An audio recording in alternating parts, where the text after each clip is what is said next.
সরকারে বলছে যে পর্যাপ্ত পরিমাণ মজুদ আছে, কোথায় আপনার পর্যাপ্ত পরিমাণ? সুতরাং ভাওতাবাজি করার আর জায়গা পাচ্ছেন না। এটার কষ্ট তো টাইম মাসুদা নিপা করতেছে, এই জন্য তো সমস্যাটা হচ্ছে, টাইম মাসের জন্য হচ্ছে। ট্রাম্প যদি গিয়াটা যুদ্ধটা না শুরু করতো তাহলে তো আমরা ফিউলটা ভালোভাবে পাইতাম। সরকারের মন্ত্রী বলতেছে যে আমাদের পর্যাপ্ত মজুদ আছে। মজুদকে 1 লিটারের মধ্যে সীমাবদ্ধ? হ্যাঁ, মজুদকে 1 লিটারের মধ্যে সীমাবদ্ধ? এটা সরকার জবাব দেওয়া হবে না? বলো যোগ আমাদের কাছে তেল নাই, আমরা তেলের জন্য আমরা ঘরে বসে না খেয়ে থাকবো? আমরা ঘরে বসে না খেয়ে পাবো? এটা তামাশা শুরু করছে নাকি? সারাদিন লাইনে তারা এই 32 মিনিট লাইনে তারা 1 লিটার তেল এই প্রচণ্ড রোদের মধ্যে, এই 1 লিটার তেল আমার সর্বোচ্চ হলে 60 ঘন্টা যাবে। আবার লাইনে না, কালকে অর্ধ দামে আমি ঘরে ঢুকে গেছি। আমি সরকারের কাছে এটা জবাব চাই। সরকারে বলছে যে পর্যাপ্ত পরিমাণ মজুদ আছে, কোথায় আপনার পর্যাপ্ত পরিমাণ? সুতরাং ভাওতাবাজি করার আর জায়গা পাচ্ছেন না আমাদেরকে কষ্ট দিয়ে। না পারলে বিকল্পভাবে একটা সামলালিশ মনে করে বলে দেন যে আমি যে তেলের পর্যাপ্ত মজুদ না, আমরা কী করে পাচ্ছি না, আপনারা ঘরে বসে থাকেন। আমাদের তো রাষ্ট্র পরিচালনা কম। ভাই আসলে এই গরমের মধ্যে অনেকক্ষণ ধরে দাঁড়ায় আছি, 30 মিনিটের চেয়ে বেশি হবে। কিন্তু আমাদের দেশে পর্যাপ্ত তেল থাকার পরেও যারা প্রশাসন আছে সব দিকে, যদি প্রশাসন যদি আমাদের সাধারণ জনগণের দিকে যদি ইয়ে রাখে, তাহলে আমি মনে করি অবশ্যই মানে এটা ভোগান্তিটা কমবে। কারণ সব দিকে তেল আছে, মজুত করে রাখছে, সিন্ডিকেট করে রাখছে, ব্যবসায়ীরা ফায়দা উঠতেছে। যেহেতু এরা সিন্ডিকেট করে মজুত করে রাখছে, দাম বাড়ার অবশ্যই কারণও হতে পারে। যেহেতু সরকার যখন ঘোষণা করবে বা দাম বাড়বে বা 5 টাকা 10 টাকা, সাথে সাথে দেখবেন যে তেলের সংকট কাটিয়ে যাবে। এই যে আমাদের 100 টাকার তেল দিচ্ছে, এটা বাড়ি থেকে যাওয়া আসাতেই শেষ হয়ে যাচ্ছে। 100 টাকার তেল দিয়ে কী হয় ভাই বলে?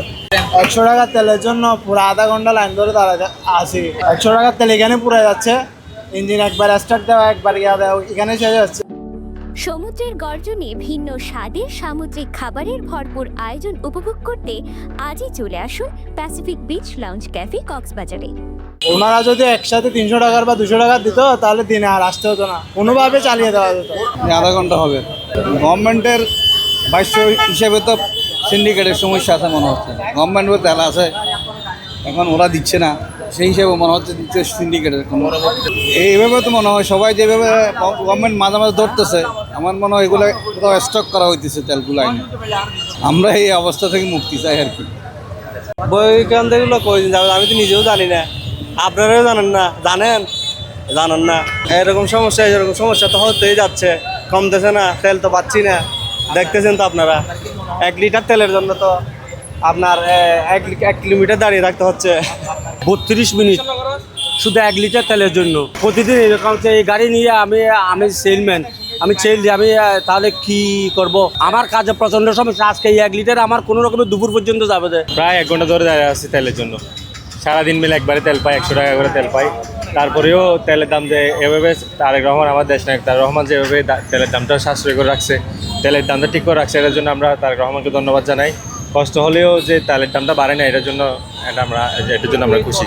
এটার কষ্ট তো টাইম মাসুদা নিপা করতেছে, এই জন্য তো সমস্যাটা হচ্ছে, টাইম মাসের জন্য হচ্ছে। ট্রাম্প যদি গিয়াটা যুদ্ধটা না শুরু করতো তাহলে তো আমরা ফিউলটা ভালোভাবে পাইতাম। এটা একদিনই যাই, প্রত্যেক দিন ভরতে হয় 100 টাকা করে নিলে। চাই যুদ্ধের জন্য বন্ধ হয়, আর তেলের দামটা যেন না বাড়ায়, এটাই চাই আমরা। তারেক রহমান যেন আমাদের জ্বালানি এই জিনিসটা যেন উনি দেখে, এটাই চাই। জ্বালানি মন্ত্রী তারেক রহমান যেন উনি চাই যে তেলের দামটা নিয়ন্ত্রণে থাকুক, এটাই চাই আমরা।